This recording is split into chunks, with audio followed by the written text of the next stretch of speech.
Cory the Sandman Sandhagen versus Song Yadong in the main event. Yeah, big rankings jump for Song Yadong, Big rankings but jump. proved that he deserves to be there. I think he beats a lot of guys that are ahead of him in the rankings. This was a Man, massive jump up, but in that first showed round, himself he showed he was very fast. Dude, he's got so much so fast. power too. Dude, that quick twitch that he's got, God, Sandhagen compared him to, he has like a hair trigger on everything. It's Yep. like, damn. And that's perfect. That's exactly what it seems like. The lead hook. Oh, there it is actually. The lead hook for nice job, Rich, for Song Yadong was Yeah. money that first round. And you could see that it caught Cory Sandhagen off guard. Maybe he didn't expect him to be that fast I think with it the lead surprised hook, him, man. Yeah, I think it right? surprised him. Cory But kind of started out slowish, and I don't know if it was just because of by comparison that Song Yadong just looked so fast that it made yeah, Cory look a little bit slower. But that first round, it was very, I don't know, kind of slow from Sandhagen. yeah. And the other thing that I was thinking about too, maybe it was Sandhagen just trying to download some information. I don't know Yeah, make some because reads. Yeah, he started kind of threatening with some level changes. his feints That were first round, incredible. feints Yeah, were really good. But man, Sandhagen, the second round adjustments that he made yeah, were fantastic. And one yeah. of the things Because that I picked up on Song Yadong, man, is when he slips Cory's jab, he doesn't just slip to the side to throw something. He kind of slips forward, down into the yeah. side, and tries to throw a hard shot. Well, in that second round, there was that he slipped a straight from Sandhagen by moving forward, closing that gap, slipped Mhm. to the side, and then exited around him and caught him with another left hook like this, um, that rocked Sandhagen. But I know what you're alluding to on the read Yes. that Sandhagen made. Yes, and for me, the read is whenever he was closing the distance to avoid Sandhagen's hooks or the Mhm. jab, he's like, "Let me just come up the middle with Yeah, this that nice up little elbow. elbow. Let me come up the middle with a knee. Since Yeah, you're trying to meet me in the middle and coming up, let me meet you in the middle with something shorter, right? Because yeah. my hook's not finding you because you're coming in close. Hmm. My straight, you're slipping down forward. So if you're coming towards me, let me just meet you right there in the middle." And Yeah, that up elbow was. oh How did you score the second round? I thought the first round was a clear round for Song Yadong. Second round was the yeah, closest of the fight. uh, honestly, I'd have to go back and rewatch it because I didn't really watch it scoring the fight, so I don't want to just throw a Yeah. number out there. You know what I mean? Hmm. But all I know that really stuck out to me again was just the reads that Hagen was able Yeah. to make and make the adjustments Yeah. going through. That and the, I think Song Yadong stuffed like 14 takedowns or something crazy like that. But Sandhagen was doing this thing where like he would shoot and like make contact, and then as soon as it was like adversity and it wasn't going to be an easy takedown, he like backed up right away. Mm-hmm. And he just kept doing that though. Every once in a while, he'd shoot in on him to the point where his feints on his takedowns, he got Song Yadong to sprawl fully twice on feints, and it's like, Huge reactions. yeah, and I mean, maybe that's just Song Yadong because he's so fast that it's like I can just make this reaction and be back in time that you're not going to catch me Mm-hmm. off guard. But eventually, you will slow down if you're making those big reactions to the feints, and eventually the takedowns will start working because you'll be like, "Oh, here comes a feint. Oh no, it's a real one." And That's the beauty of mixing it up, right? yeah, I thought Sandhagen's game plan was so good, and with that cut, he just kept making it a little bit bigger and a little bit bigger, and by the end of the fight, it was pretty apparent that Song Yadong was going into the fourth round or going into the fifth round. Sorry, before they stopped the fight, they stopped it due to the cut. But going into that fifth round, I think the scorecard. So Sal D'Amato had it 2-2. Chris Lee had it 3-1 in favor of Sandhagen, and Derek Clearly had it 2-2. So the fifth round was the decider. Oh Yeah, no! but that being said, Song Yadong after the fight said he can't see out of the eye with a cut, Yeah. and he was getting, I don't know if it's from blood loss and exhaustion mixed, maybe probably a little bit of both, but he didn't seem the same. He could barely even get to the stool after the fourth round. Um, I think if it went to the fifth round, I think Sandhagen would have taken it. I don't think he would have been able to do enough. The thing that we forget sometimes is that they're human, right? Yeah. And a lot of times the body's natural defense mechanism, when you start seeing blood and you know that you're severely injured, Yeah. and starts wanting to slow down and say, hey man, like let's hibernate for a second. let's hibernate for a second. Here's a little bit of adrenaline to start off. Mhm. Then after a little bit, like, hey, we're gonna have to let me swell up a little bit. Let me get some blood to that area. Let me, Yeah. like, let me try to recover real Yeah. quick. And maybe that's what happened with Song Yadong going into the fifth round. Now that Yeah. doctor, I've said it before, Will, and I'll say it again. I could be a doctor for the Nevada State Athletic Commission. Yeah. Your boy That can go was in there. You know that article where it's like, it's been 10 years since the Just Bleed guy. Here's where he is now. That was him. He's a doctor. He became a doctor. Yeah. He became a doctor. And this guy walked out in the third round, and I thought to myself, this guy woke up today and he chose violence. Yeah, especially at He the chose co-main. violence. Oh my God, we'll talk about that a little bit His later. favorite saying is he looks at a cut, which is and they're bad cuts, and he's like, "If it gets worse, let me know. Keep an eye on it. Yeah, Just keep an eye on it if it gets worse." By the way, Mark Smith, I'll talk a little bit later. Fantastic job. Yeah. But Yeah, true. you know, if we can go on to that one picture, Rich, so that anybody that's watching can see what cut we're talking about. The Song Yadong cut. Yeah, And there it is. So warning, anybody that is probably should get the warning before we put the picture on. Yeah. But that's a pretty nasty gash, man. And it's so in my concern, such a bad spot. Terrible spot. My concern is it starts running down to the eyelid.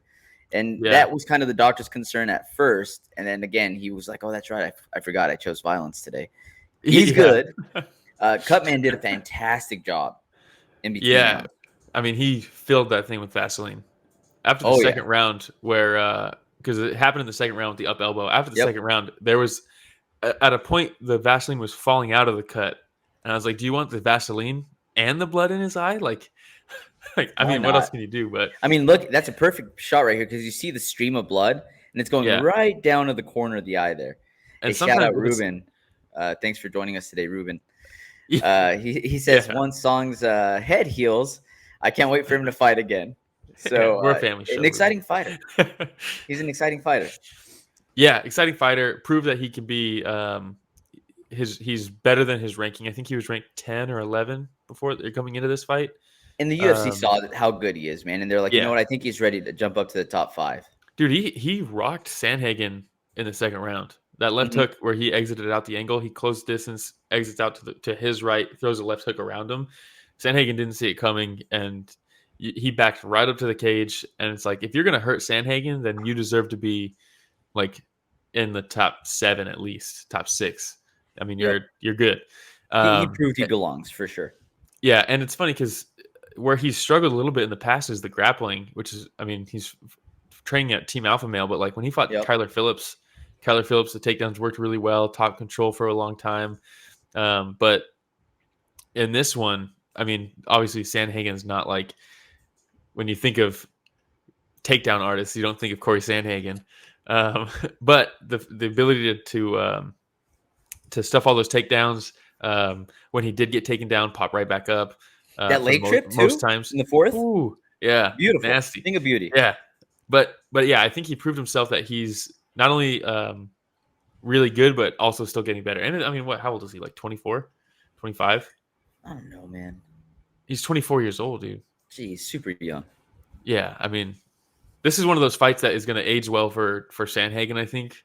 In like 3 years, Song Yadong's going to be at the top, I think. Probably less than that, but 3 years from now, he's definitely going to be one of the top guys, and Sandhagen's going to have a win over him. I have a question to ask you, Will. And I'll ask it a little bit later, but it has to do with Song Yadong and Andre Fili. And you'll probably know what the question is. But and the best names in MMA or what? Yeah, exactly. But yeah, so it was a fun main event. I wish they would have been able to go into the 5th round. It seemed like Sandhagen really wanted it to go into the 5th round. Yeah, I'm glad they stopped it because of his cut, his gash. Yeah, but I'm saying I wish it would have gone in because I would have loved to see how it ended up.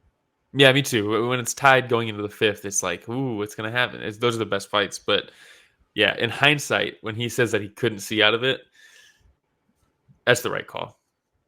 But Oh yeah, for sure. yeah, Sandhagen said he wants to fight Chito Vera or Merab next, which I think both those fights are good fights. I would rather see him fight.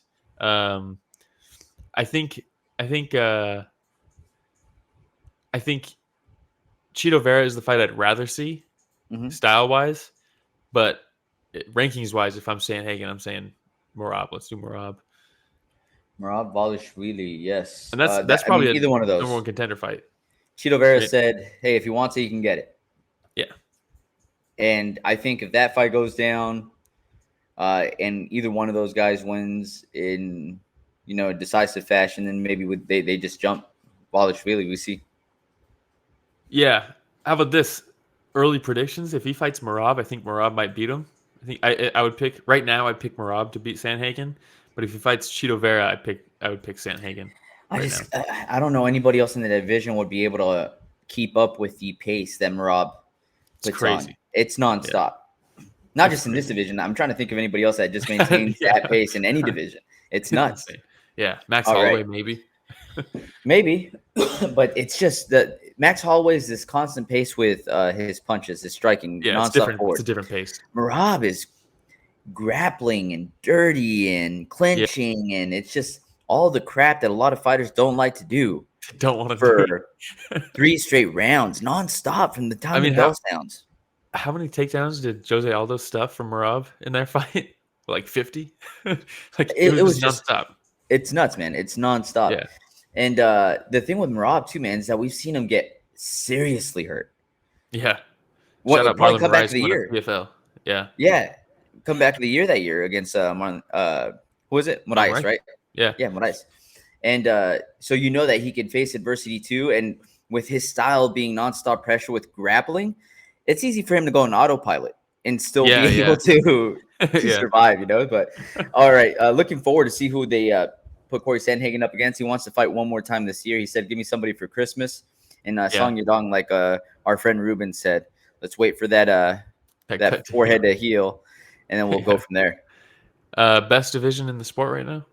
Oh, it's so exciting, man. It's stacked. I mean, crazy. Who do you put Song Yadong up against next? Like you said, after some time, he was ranked 10. He's going to be at least 9 now that Aldo's gone. Shout out Aldo with his retirement. Rob Font. Rob Font's trying to fight somebody though. Yep. Who's Rob Font fighting? Rob Font is fighting. Who is it? Oh, about it. Yanez? Yes. Right? Yeah, Yanez is unranked. Like, come on. What a crazy that's a big jump for your Yanez too. That's a massive jump. It's jumping from unranked to 7. Yeah. But we've been talking about having the UFC mix it up more, right? Yeah. So somebody must have heard that podcast, Will, when you were talking about it, and they're like, this guy's on to something. Because you have Sean O'Malley jumping up to fight Petr Yan. You have Yanez jumping up to fight Rob Font. Props to Rob Font too, for fighting down. Yeah. And you talk about this game, man. Calvin Cater's fighting God, why can't I think of his name? I'm like blanking on names today. What's wrong with you, dude? I know, I'm usually on it. Who's he fighting? He's fighting honestly, I don't remember. I'm all giving you a hard time and I can't even remember myself. Yeah, it's somebody lower ranked who's a killer after just fighting down against Giga Chikadze. It's like and Josh Emmett. Those guys, New England Cartel, are they don't hold their rankings hostage. Yep, respect. All right, do you want to move on to the next one? Brendan Allen is who Cater's fighting. There we go. Hey everybody, Ramiro and Will here. Thank you so much for watching that short clip. It's just a small clip of what we covered this last Sunday. Yeah, if you want to check out the full fight card recap, the link is in the description, and it's going to be on screen at the end here.